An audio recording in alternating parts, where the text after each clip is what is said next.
In this video, I'm going to show you how to add a new field in contacts module in Zoho Desk. Custom fields allows you to collect and store additional information about your contacts, making it easier to manage customer data.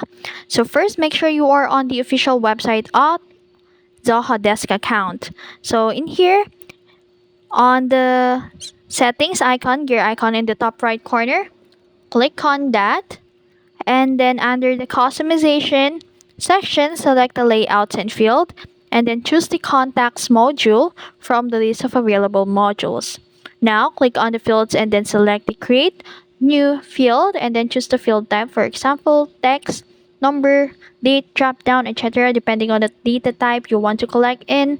And then enter a field labeled and configure additional settings such as mandatory, unique, or default values.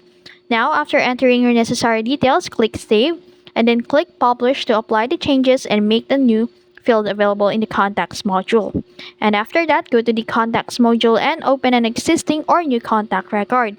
Then check if the newly added field is visible and functioning correctly.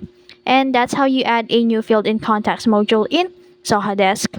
If you found this video helpful, don't forget to like, share, and subscribe to the YouTube channel.